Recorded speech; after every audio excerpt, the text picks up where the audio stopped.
அரிசி துவரம் பருப்பு இது ரெண்டையும் வச்சு ஒரு பருப்பு சாதம் கிச்சடி எப்படி இது பண்ண பார்ப்போம். ஒரு டம்ளர் அரிசி, ஒரு 1/4 டம்ளருக்கும் குறைவாக கொஞ்சம் துவரம் பருப்பு தண்ணியில் ஊற வச்சு நல்லா அலசி வச்சுக்கோங்க. தண்ணி ஃபுல்லாக வடிகட்டிடுங்க. ஒரு கைப்பிடி அளவு புதினா எடுத்துக்கோங்க. கொஞ்சமாக கொத்தமல்லி, ஒரு 2 வெங்காயம் பொடியாக கட் பண்ணி வச்சுக்கோங்க, இல்லை நீல வாக்கலோடு கட் பண்ணிக்கோங்க. ஒரு தக்காளி அதையும் பொடியாக கட் பண்ணிக்கோங்க.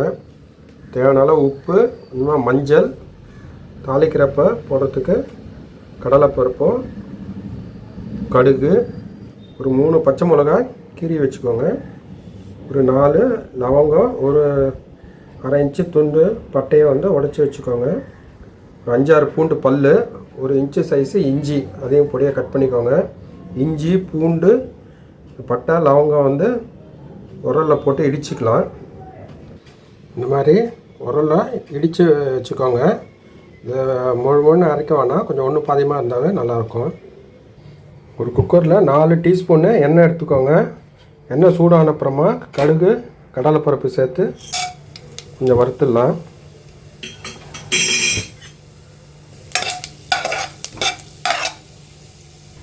கடலைப்பருப்பு நல்லா செவந்துடுச்சு. இப்போ வெங்காயம், கருவேப்பிலை சேர்த்துக்கோங்க.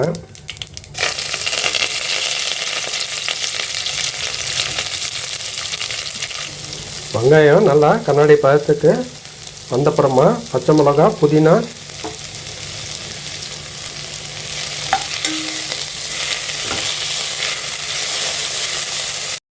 இப்போ தக்காளி சேர்த்துக்கலாம்.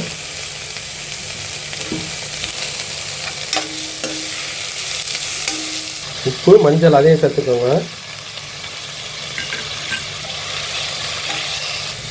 கட்டி வச்சுருக்கிற இஞ்சி, பூண்டு, பட்டை, லவங்கம் அந்த ஏரியா பேஸ்ட்டையும் சேர்த்துக்கோங்க. வடிகட்டி வச்சுருக்கிற அரிசி பருப்பு அதையும் சேர்த்து கொஞ்சம் நல்லா வதக்கி விட்ருங்க. வாசனைக்கு கொஞ்சமாக நெய் சேர்த்துக்கலாம். தேவையான அளவு தண்ணி சேர்த்துக்கலாம். 1 கப்பு ரைஸு, ஒரு 1/4 கப்பு கம்மியாக இருக்க துவரம் பருப்புக்கு 2 டம்ளர் தண்ணி சேர்த்துக்கோங்க.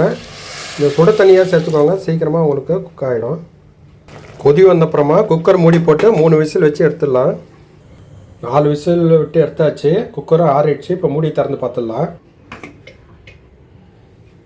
கிச்சடி ரெடி ஆயிடுச்சு. பருப்பு சாதம் கிச்சடி இது நல்லா வாசனையாக இருக்கும். சூடான பருப்பு கிச்சடி ஊறுகாயோடு வச்சு சாப்பிட்டிங்கன்னா ரொம்ப நல்லா காம்பினேஷனு. நீங்களே ட்ரை பண்ணி பாருங்கள்.